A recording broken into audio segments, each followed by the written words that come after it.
Deus, pelo amor de Deus. Bom, vamos... Magia. O que é magia? O que as pessoas entendem por magia? Primeiro boa tarde para todo mundo aí, sejam bem-vindos. Hoje eu estou meio apressadinho, que eu tenho um compromisso aqui daqui a pouco. Então sejam bem-vindos. Vamos lá, o que o pessoal entende por magia? Magia, o que as pessoas entendem por magia é o seguinte: você fazer uma coisa, você faz determinados atos, né, atos materiais. Então, sei lá, mata a galinha preta, sei lá, qualquer coisa. Você faz um negócio aqui e isso causa um efeito ali, sem que você veja uma cadeia causal material. Isso é o que o pessoal entende por magia. Ok? Basicamente é isso. O termo magia é bem genérico. Eu usei o exemplo da galinha preta, mas não necessariamente, ok? Então, por exemplo, vamos lá, no estudo da medicina chinesa, tá? Você vê, então, por exemplo, eu tenho e tive professores que mexem com medicina chinesa, e conheço várias pessoas que mexem com medicina chinesa, e daí você, de repente, você enfia uma agulha no cara, em algum ponto lá, ok? E assim, isso é comum, tá? Isso eu vou dar um exemplo bem comum e bem fácil, bem acessível, fácil de vocês encontrarem no YouTube. O cara enfia uma agulha no cara lá, e daí de repente tá anestesiada toda a boca dele, ele vai no dentista e não precisa tomar anestesia, foi uma agulha. Só que a ciência moderna vai ver, não tem nenhuma ligação de terminação nervosa, não tem nada. Não existe uma cadeia causal, ok? Ou então, sei lá, também, vamos dar um exemplo de medicina chinesa. Porque eu falei da galinha preta, daí é sacanagem. Vamos pegar uns outros exemplos aqui, porque primeiro eu quero tratar da coisa de maneira indiferenciada. Não vou falar sobre bruxaria especificamente, tá? O cara também na medicina chinesa, o cara aprende a respirar, ele faz uma respiração e uma visualização lá. Isso é básico a qualquer estudante de Qigong sabe que isso funciona. Ele faz uma visualização básica lá, daí ele consegue elevar a temperatura da mão dele a 90 graus, medido no termômetro. A mão dele a 90 graus, e ele usa aquilo ali para curar certas doenças e coisas desse tipo. Isso aí não tem, em termos puramente materiais, isso aí não tem explicação, né? E os cientistas modernos continuam insistindo que não existe, tá? Você pode... Isso aí não é, você não precisa viajar para a China para achar, ok? Você vai em São Paulo, em qualquer capital aí, você vai achar médicos chineses que fazem essas coisas e outras coisas mais estupendas ainda, certo? Né? Eu tive o meu primeiro professor de arte marcial, ele era especialista em medicina chinesa, e ele gostava de fazer um negócio que era assim: ele põe uma vela atrás da porta, ele concentrava assim, apagava a vela do outro lado. Isso aí, ele era amigo do meu pai, tá? Ele fazia isso, básico, ok? Então o que o pessoal entende por magia é você causar um efeito material. Você faz um negócio material aqui. Porque, claro, quando o cara respira de um determinado jeito, ou enfia a agulha de um determinado jeito, ou faz qualquer coisa, é um ato material, é um ato visível, tá? E daí você gera um efeito material do outro lado, sem que se observe uma cadeia causal material, tá? A ciência moderna vai negar que isso existe. Você pode esfregar na cara deles, né? Que eu já postei vídeo no YouTube de coisas que eu já vi ao vivo, tá? O cara metendo a bunda na fogueira, tá? O cara acende a fogueira e põe a bunda ali, você entendeu? Tá? Você não precisa procurar muito. Se a pessoa tem curiosidade intelectual mesmo, ela vai, procura e acha. Você não precisa ir longe para achar, tá? Então você vê essas coisas acontecendo. Essas coisas acontecem. É fácil você encontrar esse tipo de coisa, tá? Então magia, vamos definir assim, ok? Vamos definir assim: é você causar um efeito material. Você faz uma coisa material e você causa um efeito material, só que não há cadeia causal material observável entre um e outro, tá? A magia, ela tem como premissa tanto as pessoas que sabem disso quanto não sabem. O fato é que a magia, a premissa fundamental dela é aquilo que a gente já explicou antes, de que esse mundo terreno, o mundo terreno, ele tem duas dimensões. Ele tem uma dimensão visível e uma invisível, a dimensão material e sutil, ok? E essas duas coisas são interligadas. Elas formam uma unidade composta, elas são interligadas, tá certo? Então é mais ou menos assim, olha só, você mesmo tem essa dimensão, né? Por isso que eu falei, assistam a palestra do Wolfgang Schmidt, ele fala bastante sobre isso, essa que eu publiquei, né? Você mesmo tem uma dimensão, olha só, o seu ser terreno, a gente não está falando de mundo espiritual, o mundo terreno, o seu ser terreno tem uma dimensão física, que você percebe, né? E tem uma dimensão sutil. Qual é a dimensão sutil? Você não tem sentimentos? Quando você ama alguém, cadê o amor? Mostra o amor. Ah, não, tá aqui, não. Aquilo que é material é que nem essa tampinha aqui, você mostra, tá aqui, ó. Tá? Aquilo que pertence ao domínio material, você tem como apontar com precisão. Certo? Onde é que está o amor? Onde é que está o amor? Onde é que está o ódio que você sente por alguém? Onde é que são seus pensamentos? Mostra pra mim. Você tem dúvida que os seus pensamentos existem? Não, você não tem a menor dúvida de que eles existem. Os seus pensamentos, os seus sentimentos, você não tem a menor dúvida de que eles existem. Mas então mostra. Eles têm uma existência de tipo sutil. Tá? Você não precisa filosofar muito para perceber. Tá? Eles têm os pensamentos, os sentimentos, nossas memórias. Onde elas estão? Os cientistas vão falar, tá em tal parte do cérebro. Não. Mas espera aí. Quando eu lembro de uma imagem, tem uma imagem aqui. Eu lembro de uma imagem, eu lembro de uma sensação. Não dá para você localizar como você localiza isso. Não dá. Você entendeu? Então não, tudo isso aí, todas as nossas experiências psíquicas, todas, pertencem à dimensão sutil da existência terrestre.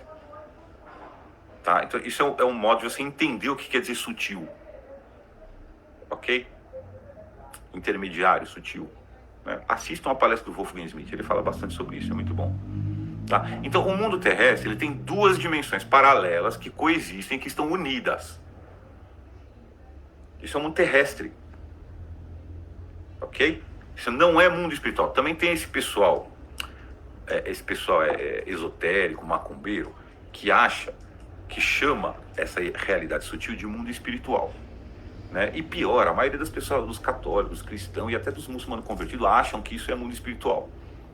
Não, isso não é mundo espiritual. Isso é a dimensão sutil do mundo terrestre. Ok? É a dimensão sutil do mundo terrestre. Tá? Nessa dimensão sutil do mundo terrestre, existem coisas, existem fenômenos e existem seres. Ok? Que nem na dimensão material. Que nem na dimensão material.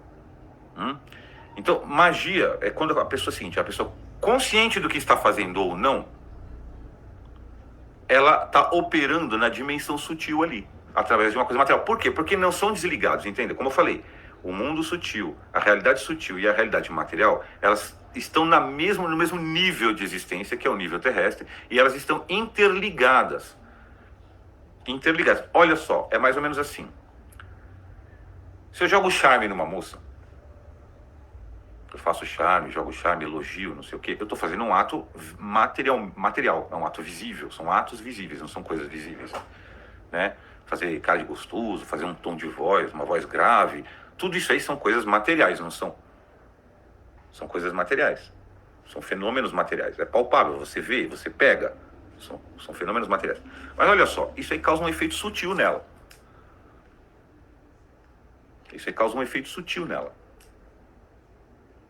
De repente ela se apaixona, de repente ou ela se atrai, ou ela se apaixona, ou ela realmente passa a me amar. Isso causa um efeito sutil nela. Eu fiz um ato material, que está no domínio material, mas causa um efeito sutil nela. Então todo mundo, mesmo quem não está metido em coisa de magia, todo mundo está o tempo todo fazendo esse jogo de atos que pertencem ao domínio material e que causam efeitos sutis. Todo mundo, quando você faz amizade com alguém, cadê a amizade? Cadê? O fenômeno amizade. Ele não é material. Ele é sutil. No entanto, olha só, para eu ganhar a amizade de alguém, eu faço atos que são materialmente visíveis. Não são? Então todo mundo faz isso. Todo mundo faz isso aí, o tempo inteiro. O que é magia? Magia, agora eu estou usando o termo magia, eu não gosto desse termo, mas vamos lá, vamos continuar usando. É quando você diz, eu percebi que o mundo é assim. Vou esticar esse conhecimento. Agora eu vou aprofundar esse conhecimento. A pessoa percebe que, olha só, que não só ela mesma, como ser humano, tem um domínio material, tem uma dimensão material e uma dimensão sutil, como todas as coisas, todos os objetos têm. Todos os objetos têm. E isso não é aleatório. Isso não é aleatório. Os objetos têm. E eles têm características sutis próprias de cada um deles,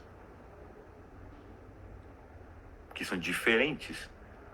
E alguns objetos têm características sutis, alguns objetos, ações, tudo, as coisas materiais, né? Alguns objetos eles têm características sutis mais úteis para certas coisas ou mais inúteis para outras coisas. Você entendeu? Então, sei lá, por exemplo, por que toda religião, todas as grandes religiões utilizam substâncias como água, azeite de oliva, sal? Todas as religiões. Pode reparar. E mais, tem um monte de bruxaria que também usa. Tem um monte de seitas de bruxaria que fazem bruxaria utilizando essa substância. Por quê? Porque nessas substâncias existem características sutis que vão além da material. Além daquilo que pode ser observado quimicamente, pelo microscópio, porque está em outra dimensão. Não é que é menor, não, é outra dimensão. Que nem o seu pensamento está em outra dimensão. Está na outra polaridade desse mundo terrestre. Entenderam? Então é por isso que é usado. Então, olha só. Então, magia é isso aí. Deu para entender mais ou menos o que é magia? Magia é você aprender a manipular com isso aí. Agora, da mesma forma, as ações materiais, pensa assim, ó, o mundo material. Pensa só, vamos falar só do mundo material. Tem um monte de substâncias no mundo material, não tem? Que podem ser usadas como remédio ou como veneno, não tem? Praticamente todas as substâncias que podem ser usadas como remédio podem ser usadas como veneno e vice-versa. Não é assim? Então eu posso usar uma faca como ferramenta e tudo mais, ou eu posso usar uma faca para ser assassino, não posso? No mundo material não é tudo assim? No mundo material é exatamente assim. Uma pedra, eu posso usar a pedra para fazer construção, eu posso usar a pedra para esmagar a cabeça de alguém. É a mesma pedra. Eu pego um paralelepípedo, faço uma construção, ou eu pego e esmago a cabeça de alguém. É a mesma pedra. É o mesmo objeto. No mundo sutil funciona do mesmo jeito. Tá? No mundo sutil, a realidade, fazendo uma analogia. Quando a gente fala de mundo sutil, no mundo sutil, na realidade sutil, existem objetos, coisas, fenômenos e seres. Ok? Que nem o mundo material. Que nem o mundo material. Né? Um animal no mundo material, eu não posso ter um cachorro e treinar ele para ser pastor, para ser cão de guarda, para ser cão de caça, não posso. Ou eu posso treinar ele e fazer que nem nazista fazia. Treinar ele para comer criança. Eu posso fazer isso. Ele é um ser, não é? O cachorro não é um ser que a gente vê no mundo material? Ele é. Não é? Então, mesma coisa. Então, esse que é o negócio. Magia é quando a pessoa percebe isso aí. E existe toda essa ciência de manipulação. Agora, vamos lá. É um negócio perigoso? É. Vou explicar por quê. Porque você não vê. É um negócio perigoso. A manipulação de mundo sutil é um negócio perigoso de você fazer por conta própria. Porque o mundo material também é. Se você ficar perdido numa selva, você vê umas frutinhas, você vai comer? Você não sabe o que é. Você vai comer? Se você não entende ali o mínimo de botânica, sabe? Você vai comer? Não vai. A não ser que você seja bem trouxa. Você entendeu? Certo? Você vai dar para outros comer? Só se você for bem mal. Você entendeu? No mundo sutil funciona do mesmo jeito. Só que tem uma diferença. É mais difícil ver o mundo sutil do que ver o mundo material. Então, olha só. Então, as grandes tradições religiosas do mundo, elas têm ciências que têm origem divina mesmo. Ciências para a manipulação segura do mundo sutil. A mais comum, a mais acessível, a mais comum que a gente vê por aí é a medicina chinesa, por exemplo. A medicina chinesa é a mais comum. Existem outras, mas a medicina chinesa é a mais comum, é a mais fácil de você, a mais acessível de você ver a coisa operando de maneira segura. Você entendeu? De maneira segura. Então assim, Thales, perguntaram pra mim, Thales, a medicina chinesa, os caras estão mexendo com a mesma coisa que o bruxo mexe? Olha, a resposta é sim e não. É que nem você perguntar o seguinte, Thales, o médico tá mexendo, o farmacêutico tá mexendo com a mesma coisa que o assassino envenenador tá mexendo? Sim e não. Sim e não, certo? Entende? Então, assim, existem ciências tradicionais para você mexer com isso de maneira segura. Segura para que isso não interfira com a sua sanidade, com a sua espiritualidade, com a sua saúde física e com a sanidade, espiritualidade, saúde física dos outros.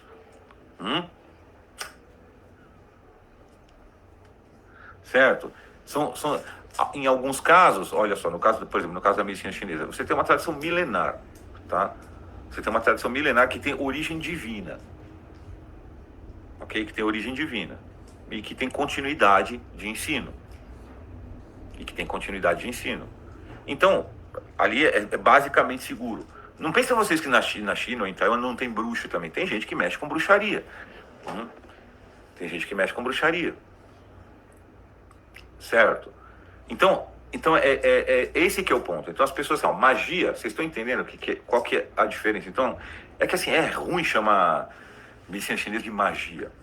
É ruim, né? Porque, como disse o cara, vem o imaginário do Harry Potter, entendeu? Né? Então não é legal. Mas, na verdade, tudo aquilo que você tá conscientemente fazendo e que mexe com forças que não são materiais e sim são sutis. Quer dizer, você vê um efeito material ali do outro lado, mas você não há causalidade material entre o seu ato e o efeito. Não é observável a causalidade material. Tudo isso aí pode ser chamado de magia.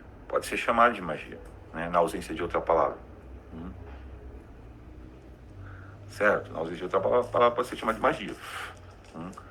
Só que é o seguinte, olha só, quando isso é feito dentro de uma tradição, você tem dois fatores principais. Quando isso é feito dentro de uma tradição de origem divina, você tem dois fatores principais. O primeiro, existe ali um conhecimento tradicional do que é frutinha venenosa e do que é fruta saudável. Porque o mundo sutil é que nem o mundo material. É mundo terreno. O mundo sutil, em cosmologia islâmica, você vai chamar de mundo sublunar. É mundo terreno.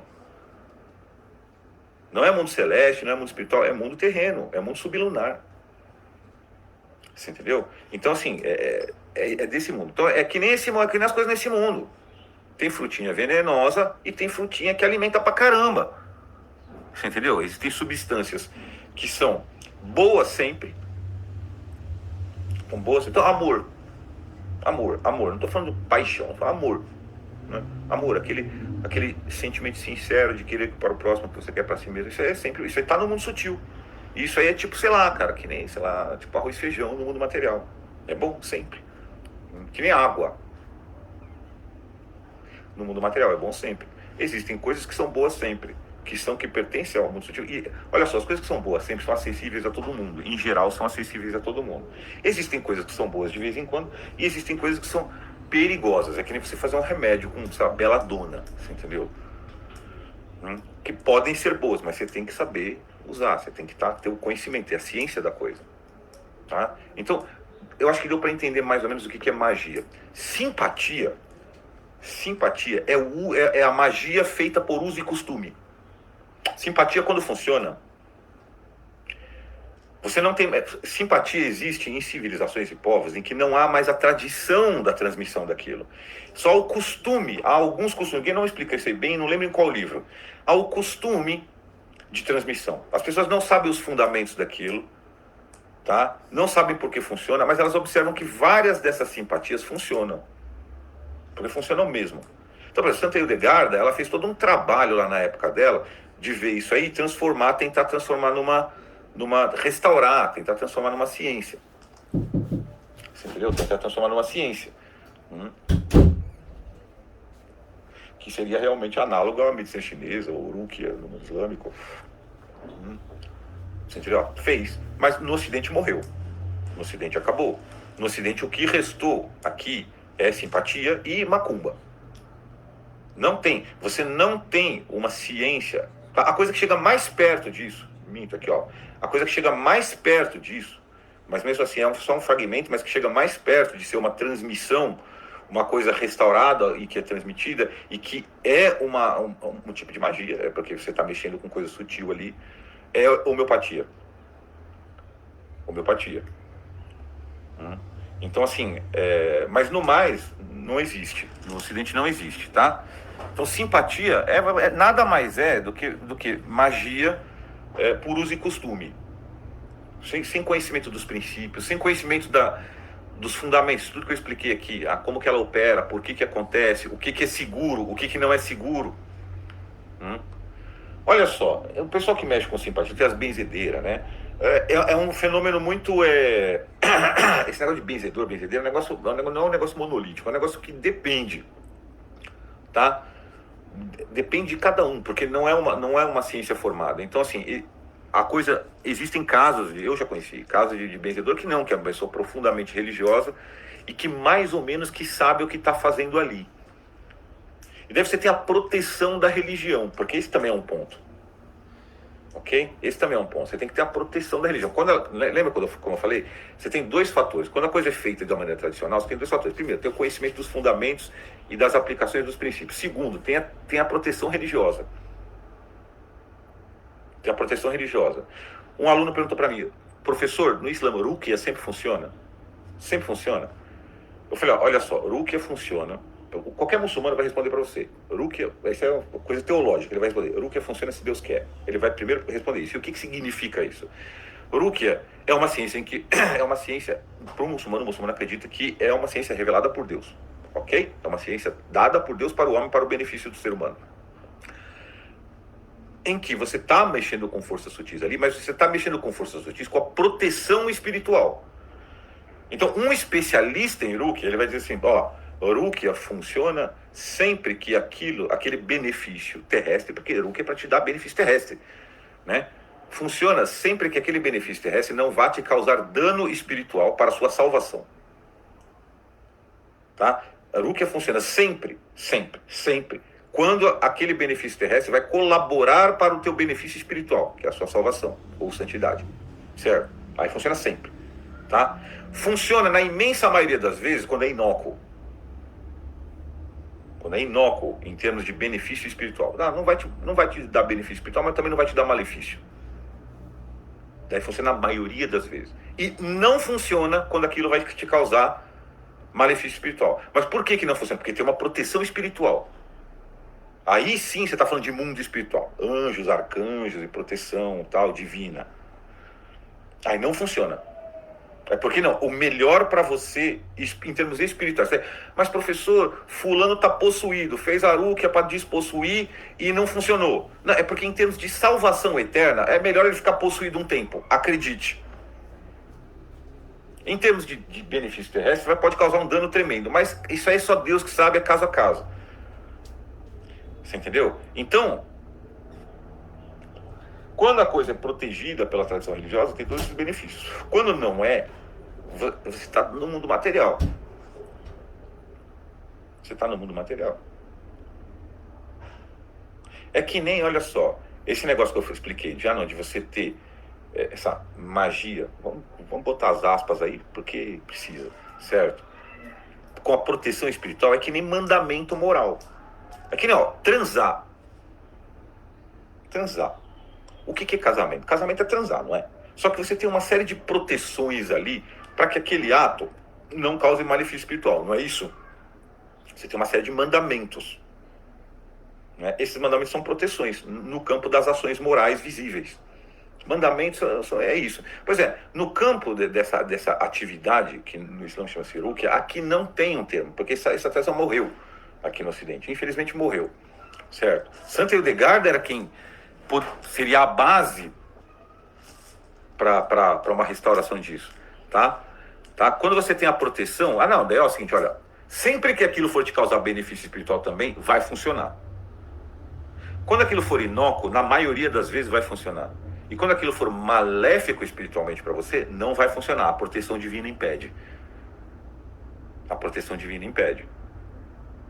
Então, vocês entenderam? Simpatia é o uso inconsciente e ignorante de magia. Tá? Pode acarretar, pode ser inócuo. Olha só, coincidentemente, a pessoa, é que nem você tomar remédio por conta própria. Você pode fazer uma simpatia e aquilo pode acabar te ajudando espiritualmente. Você pode fazer uma simpatia e aquilo ser inócuo espiritualmente. E você pode fazer uma simpatia e aquilo ali atrair força demoníaca para você e ferrar você. É que nem você tomar remédio por conta própria. Agora eu vou entrar no mato aí e vou coletar ervas. E vou ir tomando. Tô com dor de estômago, vou pegar alguma erva lá que eu olhar e achar que vai me curar. Pode ser inócuo, pode te beneficiar ou pode te maleficiar. É a mesma coisa. Entenderam? Então, simpatia é isso. Simpatia nada mais é do que magia fragmentária feita por costume. Feita por costume. Olha só, fizeram uma pergunta aqui. Normalmente eu não respondo pergunta durante a aula, mas vamos lá. Professor, existe algo da Rukia que poderia ser transposto para o cristianismo? Olha, eu já ouvi falar, tá? Eu já ouvi falar de coisas usando os salmos, tá? Mas aí você precisaria usar os salmos na língua original, porque esse tipo de atividade não depende da sua intenção, você entendeu? Você precisa ter a forma correta. Você entende? Então, assim, por exemplo, quando você vai fazer Rukia, tem que ser uma pessoa que pronuncia o árabe corretamente.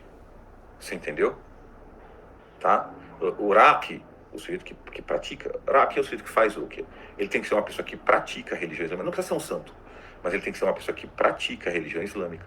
Tem que ser uma pessoa que consegue pronunciar a língua árabe com excelência. Não precisa nem saber o árabe, mas ele precisa pronunciar o árabe com excelência.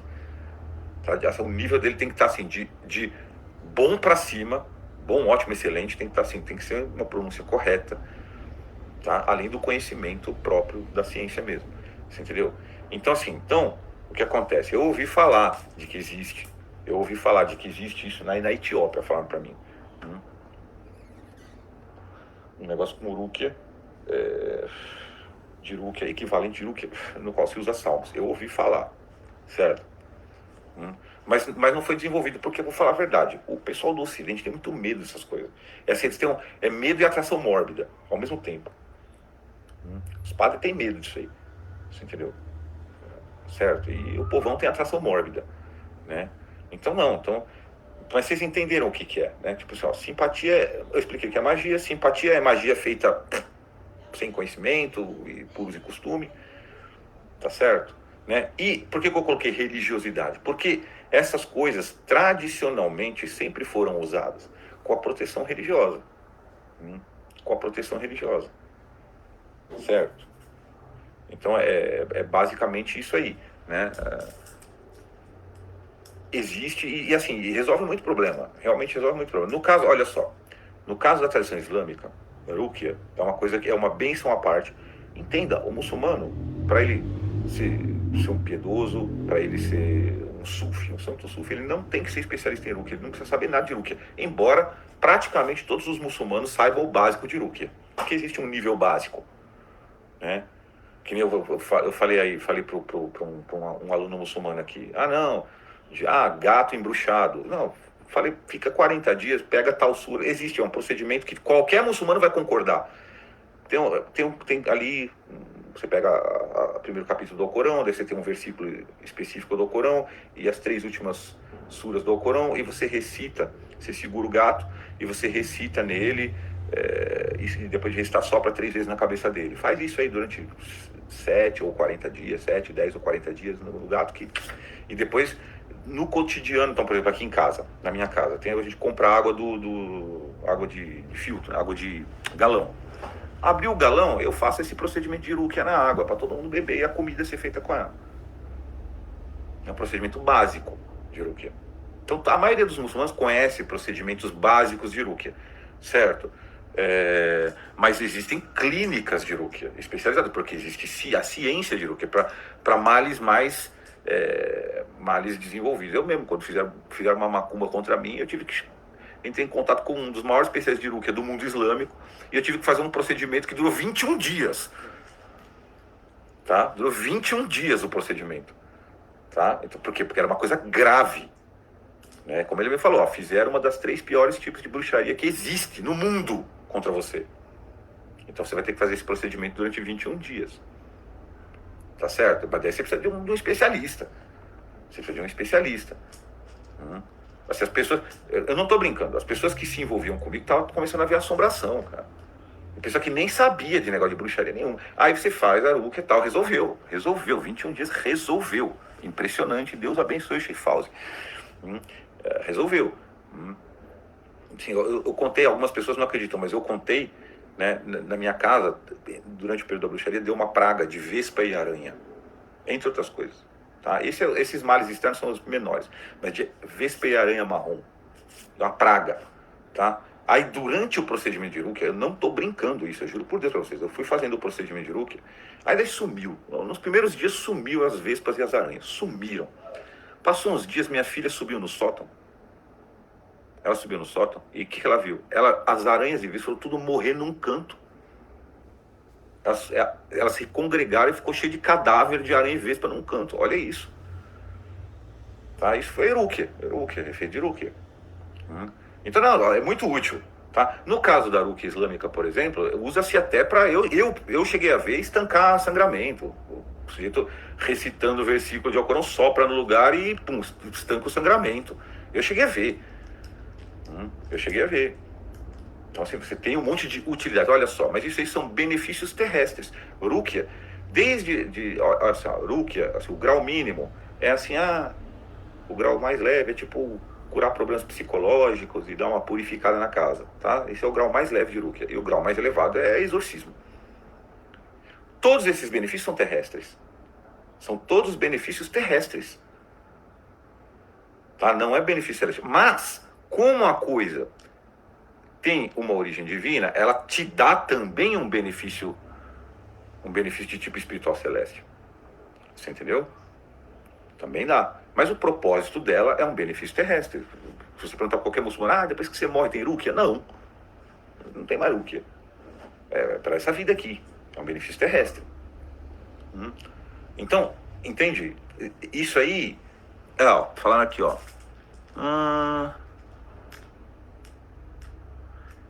hebraico reconstituído, isso é um problema, tá? Isso é um problema. O hebraico reconstituído é um problema, ninguém sabe, você entendeu? Então, assim, porque, como eu falei, esse tipo de atividade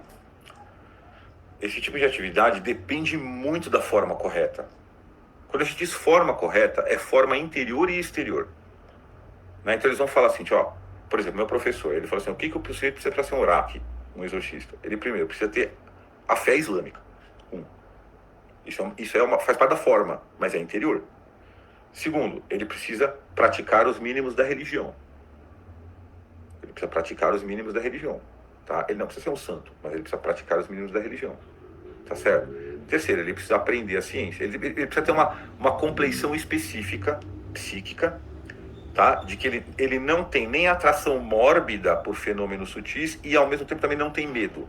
Também é uma questão de vocação natural que faz parte da forma interna. Tá? Ele precisa aprender a ciência, ele precisa pronunciar o árabe corretamente. Você tem uma série de coisas. Quando a gente fala forma, depende da forma, é forma interna e externa. Então, e aí a língua, no caso, geralmente faz parte da forma, sim. Né? Então eu precisaria, no caso, o pessoal perguntou, eu vou pesquisar mais esse negócio lá da Etiópia lá, para ver se os caras fazem, em que língua os caras fazem isso aí, como é que funciona. Tá certo? Né? Para ver como que funciona. Para muçulmanos, entenda, isso é um ponto de vista islâmico. Qualquer língua que qualquer um dos profetas reconhecidos falou é uma língua sagrada e hábil para Rukia. Tá certo? Segundo vários sábios islâmicos, até o grego. Porque segundo vários sábios islâmicos, você tem lá o negócio de Sócrates ser profeta, ou Platão ser profeta. Você tem vários sábios que pensam que tem essa posição, né? Então o grego clássico seria uma língua sagrada nesse sentido. Qualquer língua que qualquer profeta, no sentido islâmico da palavra, falou, o aramaico é sagrado. O aramaico é uma língua sagrada. Certo? Então, mas a língua faz parte, sim. Pelo menos no entender do que eu vi, da eficácia, da eficiência, da eficácia, tá? Da eficácia, né? Então, assim, eu tenho um amigo cristão árabe, ok? E eles falam, cara, a gente faz exorcismo em árabe e funciona, a gente faz em português não funciona, ok? Por quê? Eu tenho um amigo cristão árabe que perguntou pra mim, que é aluno, perguntou pra mim, por que se a gente faz em árabe funciona e faz em português não funciona? Porque essas coisas de benefício terrestre, elas dependem muito, existe a intenção correta, faz parte da forma, mas elas dependem muito da forma. Porque as pessoas pensam, não, como está lidando com o mundo sutil, basta, eu tenho aqui Jesus no coração, qualquer coisa já fala. Não é assim que funciona, porque você está falando de benefício terrestre. Sabe, benefício terrestre, não importa a sua intenção, se você preparar o remédio errado, não vai funcionar ou vai te matar. Coisa de benefício terrestre é assim que funciona. Tá certo? E quando eu peço, outro dia o cara perguntou, e quando eu peço para Deus a minha salvação? Não, daí o seu coração conta muito mais do que a forma linguística. Porque quando você está pedindo benefícios celestes, o teu coração é a língua original. É a língua do coração. Deus, nos benefícios celestes, a língua do coração é a principal. Tá? A língua do coração é a principal. Tanto que se você perguntar, até cheio de história de santo, sufi, de sábio, que tinha o santo persa ali que pronunciava o árabe tudo errado, porque persa é uma língua completamente diferente do árabe, ou turco, completamente diferente do árabe. E se o sujeito, e os árabes, os turcos e persas, se eles não aprendem a pronunciar o árabe na infância, eles têm a mesma dificuldade que um brasileiro vai ter para pronunciar o árabe. Daí pronunciava tudo errado, você entendeu? Mas ele era o preferido de Deus, entendeu? Ele era o preferido de Deus. Então por que não? Porque daí a língua do coração é o que conta. Realmente a língua do coração é o que conta. Faz o que você pode aí em matéria de pronunciar correto o árabe, e o que importa é o seu coração. Tem uma história, eu acho que é do Rumi, se não me engano, que não tenho certeza se é do Rumi, mas eu acho que é. Né? E o Rumi era de origem persa, mas vivia na Turquia, na Anatólia. E daí ele sempre punha um discípulo para rezar e que pronunciava tudo errado. Vocês não têm ideia de como eles pronunciam errado, quando eles não aprendem na infância. Tá? Você não tem ideia. E ele punha sempre ele para guiar a oração. E os discípulos ficavam, não, mas ele pronuncia o árabe todo errado. Rapaz, é a oração dele que os anjos vêm e eu vejo os anjos ficando em tudo em torno dele. Você entendeu? É ele, é a linguagem do coração. Para benefício espiritual, a linguagem do coração é importante e na coisa prática você faz o que você pode. Agora, para benefícios terrenos, mesmo a coisa sendo de origem religiosa, a forma é fundamental. A forma é fundamental. Aqui, ouvir áudios dessa oração de exorcismo funciona? Eu já ouvi gente falando que funciona e gente falando que não funciona, tá? Eu já ouvi gente falando que funciona e gente falando que não funciona. Não sei, né? Eu nunca fiz, entendeu? Eu nunca fiz, certo? Eu sempre, se eu tiver um problema de novo na vida desse tipo, eu busco um Uraki, entendeu? Eu busco um especialista, certo? Então não sei. Beleza? Mas eu acho que ficou mais ou menos claro o que é cada coisa. Entendeu? Né? Olha só. Professor, eu gostaria de estudar isso no cristianismo. O que eu sugiro? O que o senhor sugere? Eu vou falar. Estudar muito cosmologia tradicional, astrologia, estudar muito as obras de Santo Hildegarda, aprender essas línguas, aprender. Não vai dar trabalho, cara. Aprender latim, grego, aramaico, certo? Aprender é o que eu sugiro. É o que eu sugiro. Se a pessoa quer, eu quero estudar, quero dedicar. Eu estou estudando já para isso. Eu quero daqui uns 5 ou 10 anos ser um Uraki. É o que eu quero, se Deus quiser. Você entendeu? Dá trabalho. Não existe, você entendeu? Não existe. Aqui no Brasil, o Brasil é assim. A pessoa faz um cursinho de uma semana e já fala, vou virar taróloga de Instagram, vou virar astrólogo de Instagram. O Brasil é assim, mas essas ciências tradicionais, tudo demora 10 anos para aprender. Se você se dedicar, demora 10 anos para aprender. E você tem que ter o propósito sempre, isso faz parte da forma interior, o propósito de beneficiar o ser humano. Dar benefício para o ser humano. Sempre. Você tem que ter esse propósito. Como qualquer atividade, outro tipo de atividade humana. O meu propósito fundamental é dar benefício para o ser humano. É beneficiar o gênero humano. É isso. Você entendeu? Isso faz parte fundamental da forma. Então, aqui se a forma não fosse importante, a liturgia não teria tantos preceitos canônicos. Bem lembrado, deixa eu te falar uma coisa. Liturgia, em qualquer religião, é um negócio que, assim, tem um propósito espiritual. O propósito fundamental é espiritual. Mas ela é cheia de irúquia. Estrutura litúrgica, deixa eu explicar uma coisa para vocês. Estrutura litúrgica, eu já estudei estrutura litúrgica de todas as grandes religiões. Tá? E eu descobri isso. Estrutura litúrgica, toda a estrutura litúrgica é cheia de irúquia essencial. Ela tem um propósito explicitamente, diretamente espiritual, evidentemente, mas ela é cheia de elementos de irúquia fundamental para te livrar de certos males e te trazer certos benefícios fundamentais. Toda a liturgia. Eu estudei liturgia. Eu conheço liturgia católica, eu conheço liturgia judaica, eu conheço liturgia ortodoxa, eu conheço liturgia islâmica, óbvio, você entendeu? Tudo, até budista, até de algumas escolas budistas eu estudei com cuidado. A estrutura litúrgica. Tá? A estrutura litúrgica é cheia de elementos de Rukia. Cheia.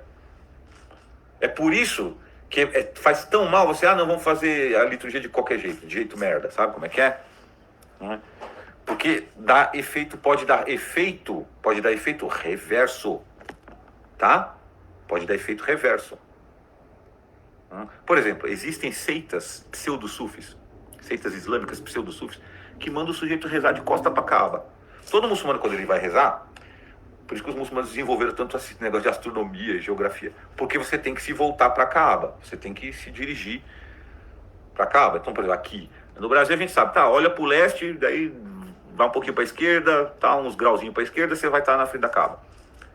Você tem que se voltar para Kaaba. Isso é um elemento litúrgico obrigatório do Islã. Você só está isento de se voltar para Kaaba se você não tem a menor noção de onde fica, ou se você está em movimento, por exemplo, num navio ou num avião. Daí você não tem, certo? Mas se não existem esses impedimentos, é um elemento litúrgico obrigatório. Aí não tem seita que manda o cara rezar de costas para Kaaba. De costas para Kaaba. Dão lá uma explicação mística lá e manda o cara rezar de costas para Kaaba. Ou seja, isso aí vai dar um efeito reverso. Vai dar um efeito reverso. Porque, como eu falei, liturgia, toda liturgia é cheia de elementos de Rukia. Cheia. Deixa eu ver aqui. Exatamente, por isso o Gugu diz que frequentar missas ruins primeiramente deforma o caráter do cabra. Exatamente. O pessoal não entende a gravidade disso aí. Não entende. Eu vou falar uma coisa para vocês, eu não estou falando como muçulmano iconoclasta. Muçulmanos são iconoclastas, muçulmanos não veneram imagens, ok? Mas eu não estou falando isso como muçulmano iconoclasta. Eu estou repetindo o que eu ouvi de monge católico. Venerar imagens de Jesus em que ele tem cara de homossexual vai te deixar homossexual. Tá? Não é brincadeira isso aí. Isso explica muita coisa. Thales, por que tem tanto padre viadinho, né? Venerar imagens de santos ou de Jesus, em que as feições são de homossexual, vai te deixar homossexual. Não é brincadeira. Deixa as minas piranha e os caras gay. Não tô brincando. Dá efeito alquímico reverso. Ok? Eu não estou falando isso como um muçulmano que não venera imagens. Não tô. Eu estou repetindo o que eu escutei, o que eu aprendi de amigos monges católicos e ortodoxos. Tá? Por que os caras chegam e falam assim, por que no meio ortodoxo é tão raro você encontrar padre gay? Você já viu você já viu Jesus nos ícones? Já viu? Já viu pintura de ícone? Não preciso falar mais nada, né? Não preciso falar mais nada. Não é brincadeira, isso é um elemento de Rukia. Você percebe que é o seguinte, olha, a tua intenção não importa nesse assunto. Liturgia é um negócio que pega vários aspectos. Vários aspectos. Os caras mano, sabe como dizem os muçulmanos, tá, filho lá, peço perdão a Deus, mas eu já vi imagem da Virgem Maria com a cara da Scarlett Johansson. Johansson, não lembro o sobrenome. Sabe a Viúva Negra? A mulher fica venerando aqui, vai virar puta, todo mundo sabe. É Rukia.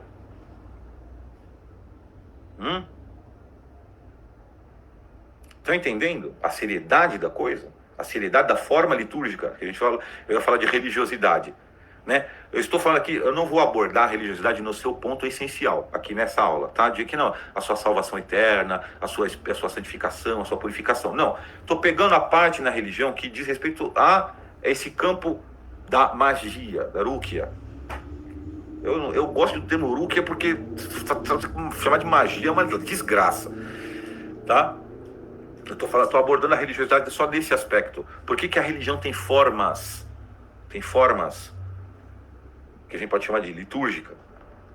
Imagem, a postura corporal, o canto que se usa. Porque tem todo um elemento de Rukia ali. De benefício psíquico, de benefício físico. E que se a coisa é feita de maneira errada, não dá o benefício. E se é feito de maneira contrária, dá um efeito contrário. Esse mundo é assim. Olha lá, Madonna, cantora, fez toda a sua carreira na corrupção dos ícones cristãos. Exatamente, é bruxaria. Você entendeu o que é bruxaria? Quando você faz deliberado, você pega um símbolo revelado, um símbolo religioso, e você faz o contrário, você usa ele para um propósito que é absurdamente contrário. A definição de magia negra, eu já dei essa definição em outra aula. Né? Você pega um símbolo religioso e você usa para um propósito explicitamente proibido pela religião, isso é sacrilégio, isso é blasfêmia, isso é magia negra.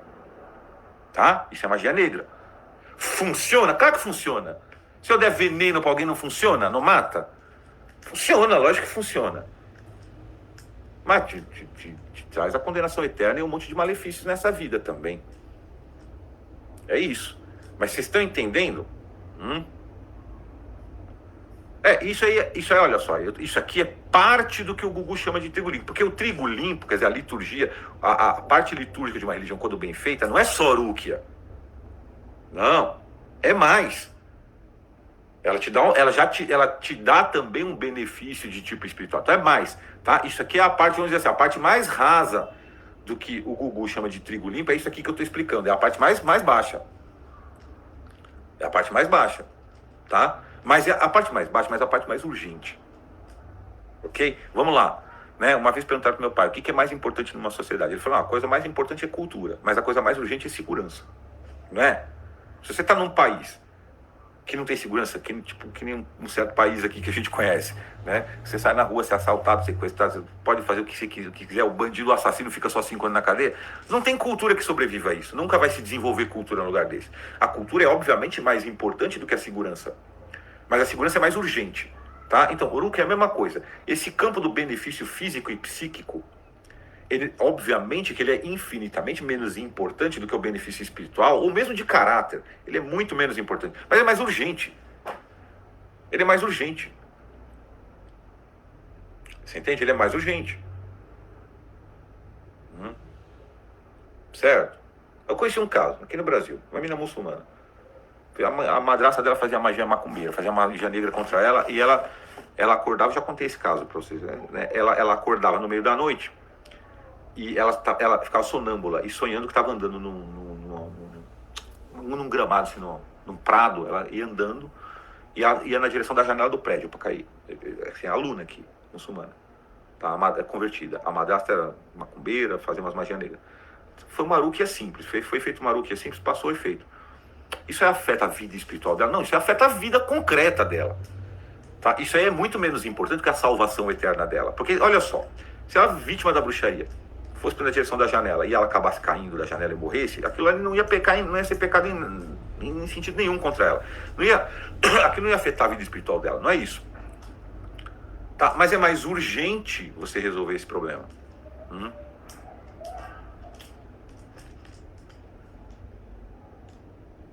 Ver pornografia também pode transformar homens e mulheres em homossexuais, só tem esse efeito com essa graça. Não, é outra categoria. Não mistura problemas morais com magia. Isso é outra coisa, tá? Não mistura. Porque senão a pessoa cai numa obsessão maluca. Tá? Me masturbei, pronto, agora eu vou ser possuído por um demônio. Isso é loucura, gente. Eu fui puta, agora eu vou ser possuído por um demônio. Não. Tá? Não mistura.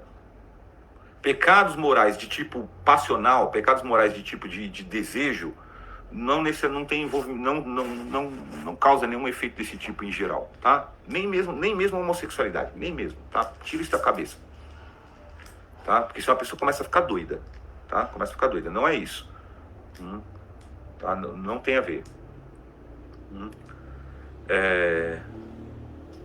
Sim, olha só, nesse sentido, outro dia eu vi um vídeo do Sheikh Nazim, da Tariqa Naqshbandi, Sheikh Nazim famoso, né? Faleceu há pouco tempo.